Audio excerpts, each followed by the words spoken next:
Welcome again.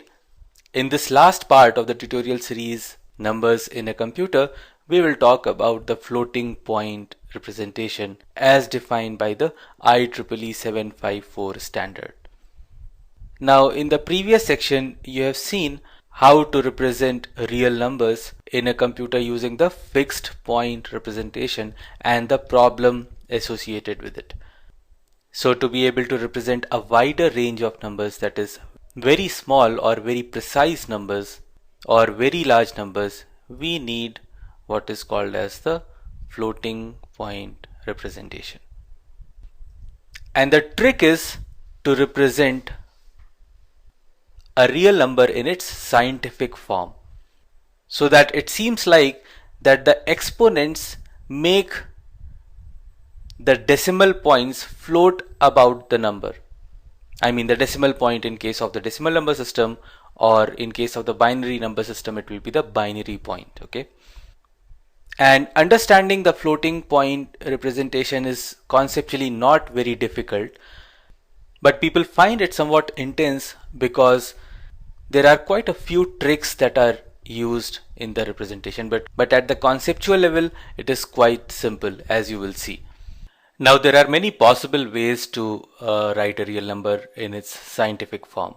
For example, this number 3.14 can be written as 3.14 into 10 raised to the power of 0, or it can also be written as 31.4 into 10 raised to the power of minus 1. So basically there are infinite ways in which we can write a real number in its scientific form. So basically, to be able to store it in the computer, we cannot keep it loose-ended like this. Okay, we have to pick or choose one of the forms, that is, we have to fix the point and then move it around or float it using the exponent. So out of all these forms, this way of representation is called the normal scientific form, as many of you would know. In the normal scientific form, the number is written as some non-zero digit, then the point, whether it's the binary point or the decimal point depending on the number system that we are writing it in, and then we write the rest of the digits and multiply it by some exponent. Let's see a couple of more examples. So this number 387.33 can be written in the normal scientific form as 3.8733 into 10 raised to the power of 2, because here the decimal point has shifted by 2 places to the left. Okay, so the exponent that we use here is 2. Similarly, this number 0.0063 is written in the normal scientific form as 6.3 into 10 raised to the power of minus 3, because now the point, the decimal point here, has moved 3 places to the right. So let's look at how can we do the same thing with binary numbers. So consider this number 101.11. Now when we convert it in the normal scientific form, we write it as 1.0111 into 2 raised to the power of 2. Okay, because the binary point has moved to the left by 2 places. So the exponent here is 2, and 10 is basically the binary 2. And for clarity's sake, let me just put the base as 2. Now if you want to convert this number to the decimal number system, we would do it just like a regular binary to decimal conversion. Okay, so its value turns out to be 5.75, and even if you calculated this value directly from 101.11, you will still get the same number, and you should get the same number anyways. So now that we have written the number in normal scientific form, we have to store it in 8 bits. Because this number is positive, the sign bit is 0. Then this exponent is saved in the next 3 bits, and the rest of the empty bits are set to 0, of course. Now the significand, which is 1.0111, has to be saved in the next 4 bits. Now here is one more trick, or kind of an optimization. In the binary number system, the only non-zero digit is 1. So which means that once we convert the number in its normal scientific form, that is we normalize the number, it always is going to be of the form 1 point some binary sequence multiplied by 2 raised to the power of some exponent, right? So it's always going to be 1 point something. So which means that because we already know that this number is in the normal scientific form, we don't have to store this one, right? So we only store the rest of the bits. So we store the significand here as 0, 1, 1, 1, 1. Now let's look at another example. Simple 0.1. Now we convert this number in the normal scientific form. That is the first step. So whatever binary number is given, we must convert it in the normal scientific form. And then using 8 bits, actually we don't have a floating point representation with 8 bits, we have it with 32 and 64 bits, and I'll talk about that later, but for our understanding and for the sake of ease of our calculations, I am just showing the numbers in 8 bits. And the same idea is actually extended to 32 bits and 64 bits. So is this number positive? Well, of course the number is positive, so we put a 0 here in the sign bit. Then the significand is all zeros because it's 1.0 and we don't store the 1. What about the exponent? Well, the exponent is -1. And here in the exponent bits, which I am showing with the blue color, we save the number as unsigned number, okay? So there is no signed integer business. We don't use 2's complement or 1's complement or such things to save the exponent in case of negative exponents, okay? Because that would make floating point representation really complicated to be implemented in the hardware. So here comes another trick, which is called the method of biasing, okay? And what we do is that we know that in 3 bits we can only store numbers from 0 to 7. Okay, if the numbers are unsigned numbers, we can only store the numbers from 0 to 7. Alright, which are represented by these bits. Alright, 0, 0, 0 to 1, 1, 1. So 0, 0, 0 represents a 0, then all the way up to that 1, 1, 1 represents a 7 in case of unsigned numbers. And the idea here is that we want to be able to store negative numbers also. So let's say that we want to store numbers from -3 to 4 but as unsigned numbers. So the trick here is that to be able to store negative numbers as unsigned numbers, which are always positive, what we do is that we add some positive number to make the negative numbers as positive. And that number that we add is called a bias. So we add some number. So in this case, it's going to be +3. So if we add +3 to -3, it will become 0. -2 becomes 1. -1 becomes 2. 0 plus 3 becomes 3. 1 becomes 4. 2 becomes 5, and so on. And the value of the bias will depend on how negative do we want to go. Okay, so we add this bias 3 to the exponent, which is -1, and the result is 2. So now we convert this 2 in the decimal system to binary and save that. So this is a little trick that you should get used to. Now the question is, how did I arrive at this bias number, which seems like magical right now? So the thing is, for n exponent bits, it's not all the bits that we use in the floating point representation. Okay, so it's not 8 bits that I'm talking about here. I used 3 bits to save the exponent. So here n is equal to 3 in my case. Okay, so generally we use this formula to come up with the bias number. So in our example, n was 3, so that means our bias number also turned out to be 3. Now our example considered 8 bits, okay, but no floating point representation considers 8 bits. 8 bits is too less to be able to represent floating point numbers which are practical. So in reality, we either use 32 bits or 64 bits, which is called a double precision or a double floating point number. So first we look at 32 bits, which is called single precision floating point number. And here, of course, the first bit is used for the sign bit.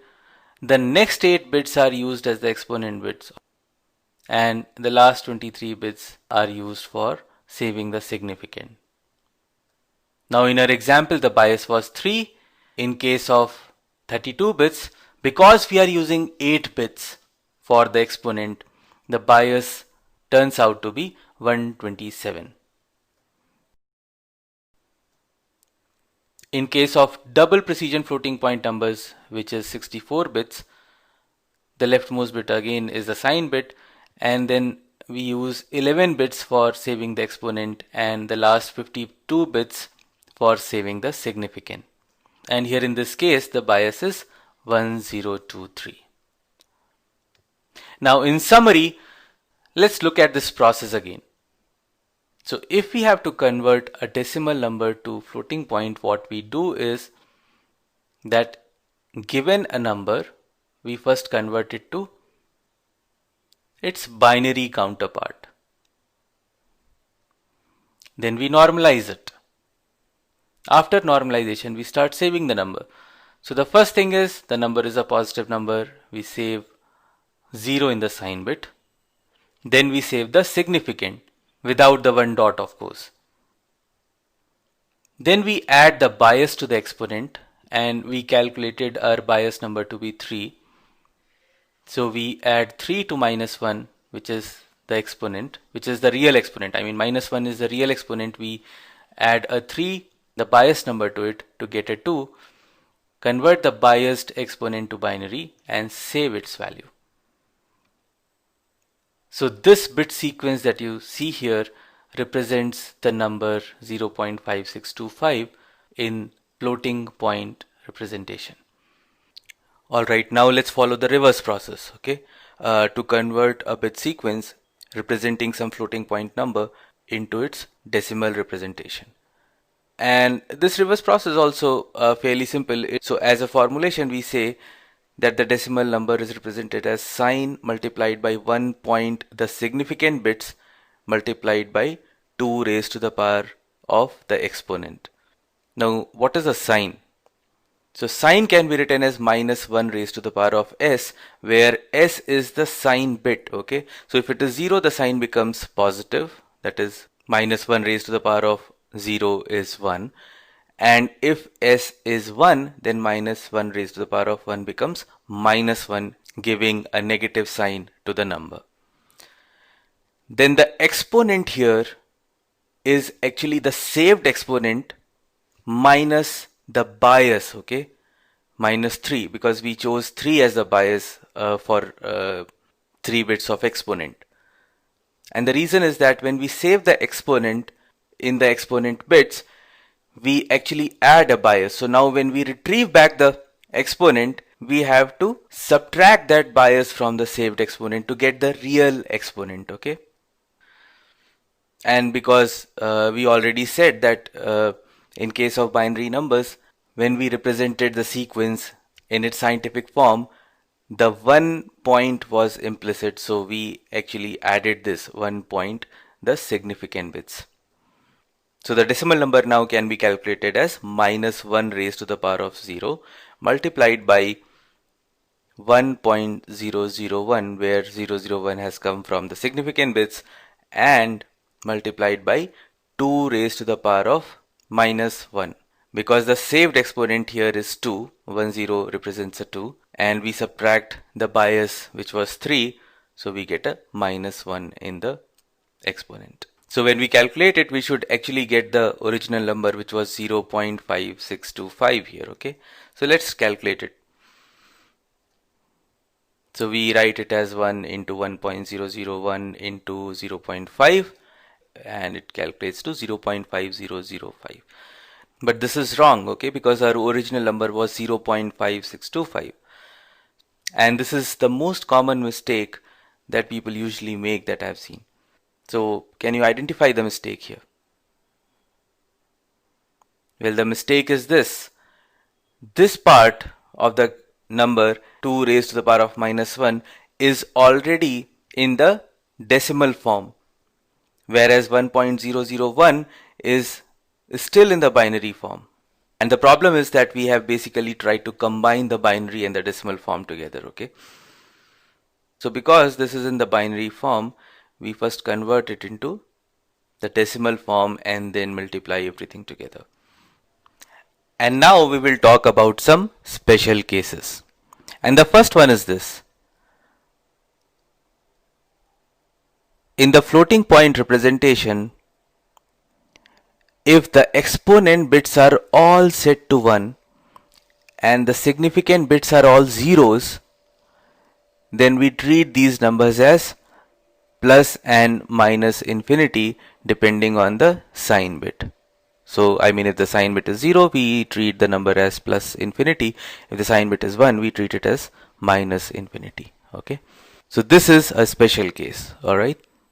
And if somebody asks what is the decimal number that this bit sequence is representing, don't try to use the process that we just saw, because these are straight away infinities. The IEEE 754 standard says that when exponent bits are all ones and the significant bits are all zeros, the numbers are infinities. Now, if the exponent bits are all ones and the significant bit is some non-zero number, that is any one of the bit is set to 1 in the significant, then it represents a nan, okay, not a number, which is basically not a real number. Alright. So for example, under root of a negative number, or numbers that come out of the form 0 by 0, that things that are not defined in the real number system. So that means that the largest real number that we can represent in the floating point representation is given by this in 8 bits. Because it's the largest number, so the sign bit must be 0 for the number to be positive. And in the exponent bits, we cannot have all ones, okay, because otherwise it will start representing a nan or the infinity case, okay. So we take the next largest that can be stored in the exponent bits, which is 110, alright. And then everything in the significant bits should be set to 1 for the number to be largest. And this we calculate, as we have already seen earlier, its value is 15.5. Now if you compare this value with the largest value that we were able to store using the fixed point representation, which was a little under 8, this value is not huge. I mean, there's not that much of a gain in the value, right? This is just double the value of what we were able to store in the fixed point representation. But the point is that in reality, the floating point numbers are represented as 32 bits or 64 bits. So in case of 32 bits, the largest number that we can represent is even greater than 10 raised to power of 38, okay, which is a huge number. And if you look at 64 bits, the largest number will be even greater than 10 raised to the power of 307 or 308. But then in a given number of bits, we can only represent a fixed number of numbers. So for example, in case of 8 bits, we can represent 256 different numbers. In case of a 32-bit number, we can represent 2 raised to power of 32 different numbers. So how come that we are able to store such large numbers using the floating point representation? And at the same time, we are also able to represent really small numbers. But before we can talk about that, we have to cover one more case, which is called the denormalized or the denorm range of the floating point numbers. Let's do a quick review on what we have learned till now. If the exponent bits are not all ones, then we treat the number as a normal floating point representation and we convert it to the decimal system following the process that you just saw. Then if all the bits in the exponent are set to 1, and all the bits in the significand are set to 0, the number is treated as an special case of infinity.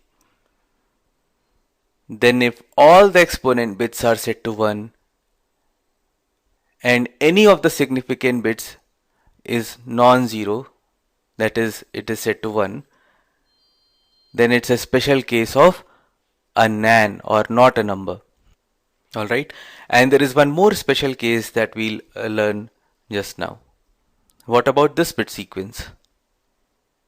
If we use the process that we learned to convert this floating point number to a decimal number, we'll get a 0.125. So which means that what we have formulated, there is no way to represent a 0 in this system. But that should not be the case, right? I mean, all zeros must represent a 0. So there is another special case that we have to deal with here, and actually it is because of these special cases that make it kind of complex. Now what we do is that if the exponent bits are all set to 0, we do not consider the number to be saved in the normal scientific form. We consider it as denormalized. That means instead of putting a 1.000 whatever, we put a 0.000 so that we get a value of 0. And we multiply it by 2 raised to the power of, we use a 1 minus 3, and I'll explain why we use this 1 minus 3 a little later. Now what is the next number that we can store? The next number is this, right? We start running our odometer. So in this next number, as I said, that exponent bits are all set to zeros. So it's a denormalized case. So we say minus 1 raised to the power of the sign bit multiplied by 0.0001 multiplied by 2 raised to the power of 1 minus 3. Now where does this 1 minus 3 come from? Well, this is basically 1 minus the bias that we have chosen earlier. Okay, so for a 3-bit exponent, we choose the bias as 3. So when we are dealing with the denormalized case, like in this case, that is when all the exponent bits are set to 0, the exponent that we use is 1 minus the bias instead of the saved exponents minus the bias. Alright, it's always 1 minus the bias. And the reason to do that is to evenly distribute the numbers between 0 and the first non-zero exponent. Okay, and I'll just show you that slightly later. But just remember that when we are dealing with a denormalized case, that is all the exponent bits are set to 0, the exponent that we use is not the saved exponent minus the bias, but it is 1 minus the bias. Okay, 1 is kind of hard coded.